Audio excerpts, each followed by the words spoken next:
alaikum wa rahmatullahi wa barakatuh. Let me ask you a question.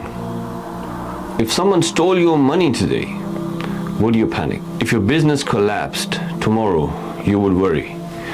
And if your phone disappeared, you would immediately search for it. But how many people panic when their Iman is becoming weak?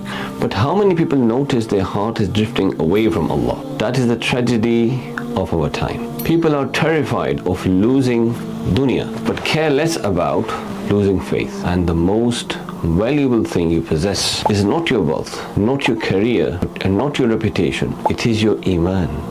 Today many people think that Iman is simply saying I'm a believer or I'm a Muslim. But Iman is much deeper than identity. So Iman is not just information in the mind. It is light placed by Allah into the heart. And when the light enters the heart, a person changes. He begins to love obedience, he begins to hate sin, and he begins to think about the hereafter. He begins to feel guilty after disobeying Allah Ta'ala. And this is real faith. Allah says, إِنَّمَا الْمُؤْمِنُونَ الَّذِينَ إِذَا ذُكِرَ اللَّهُ وَجِلَتْ قُلُوبُهُم. That the real believers are those whose hearts tremble when Allah Ta'ala is mentioned. Think about that. When Allah is mentioned, their hearts move. Today people cry over films. People become emotional over football. People become obsessed with celebrities. But the Qur'an no longer moves their hearts. And this is spiritual danger. Because the living heart responds to Almighty Allah. And one of the most frightening thing is not committing a sin. The frightening thing is becoming comfortable with the sin. And when a person sins and still feels guilty, there's hope. But when a person sins openly, casually, repeatedly, and feels nothing, then the heart is becoming sick. And Prophet ﷺ said, when a servant commits a sin, a black mark appears upon his heart. And every sin leaves darkness. And every haram glance affects the heart. Every lie, every act of arrogance affects the heart. And eventually the heart becomes numb. The person hears the Quran Sharif but feels nothing. He hears reminders but changes nothing. He lives far from Allah Ta'ala but no longer realizes. And that is when it becomes terrifying. So brothers and sisters, many people today are spiritually exhausted.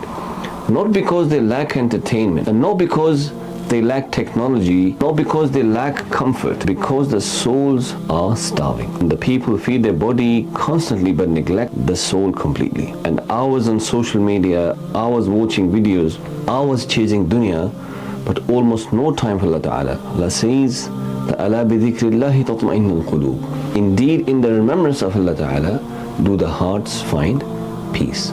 Allah Ta'ala did not say hearts find peace through money or fame or entertainment. The peace, the true peace comes from connection with Allah Ta'ala. This is why people can have everything materially, yet they still feel empty inside. Because nothing fills the heart except the dhikr of Allah Ta'ala. Let us speak honestly. The greatest danger to many Muslims today fits inside the palm of the hand, that's the phone. A device that can be used for good but also destroys hearts silently. A person can sit alone at night and slowly destroy his spirituality through what he watches, what he listens to, what he follows, and what enters his eyes and ears. And the frightening thing is that this destruction happens very quietly. No explosions, no warnings, just gradual darkness entering the heart. And this is why lowering the gaze is very important. Allah says, "O beloved, tell the believers, يَغُضُّوا مِنْ أَبْصَارِهِمْ, lower from their gazes, because the eyes affect the heart directly. Whatever enters through eyes settles in the soul. Do you know that first thing Shaitan wants from you, not necessarily major sins at the beginning. He first wants to weaken your namaz, and Fajr gets missed, prayers become delayed, khushu disappears. Eventually Salah becomes a burden instead of a meeting with Allah Ta'ala. Salah is the reason which protects us from every indecency. Quran says the prayer prevents from immorality and evil. So Salah protects your Iman. That's why the believers will protect their Salah at all costs.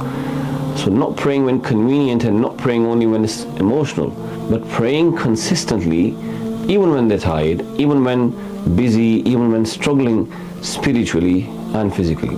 Because consistency keeps the hearts alive. And brothers and sisters, the Quran also is another reason to make our hearts alive again. Quran was not revealed to sit unopened on the shelves. It was revealed to transform the hearts. Today many Muslims own beautiful copies of Quran, but they rarely read that. And when they do, they rush through it. No reflection, no understanding, no connection with the Quran Sharif. The Quran is there for tadabbur, yani pondering and reflecting upon it. Allah says, أَفَلَا يَتَدَبَّرُونَ الْقُرْآنَ. Do they not reflect upon the Quran?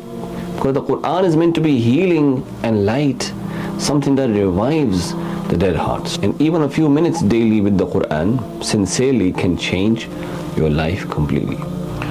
And some people, when they listen to things like this, they may feel that they have sinned too much and the heart is too damaged and they're too far from Allah Ta'ala. But this is not how we should think.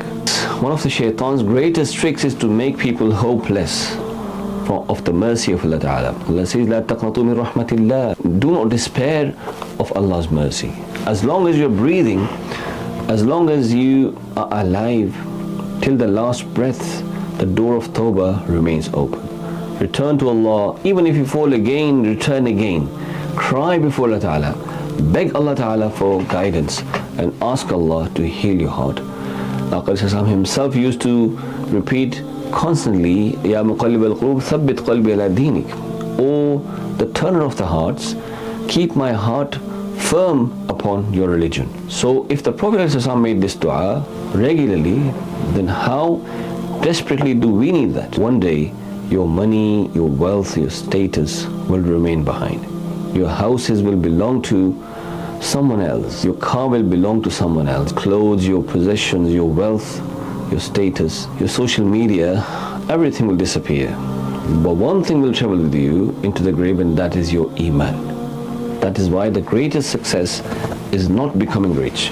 The greatest success is meeting Allah with faith.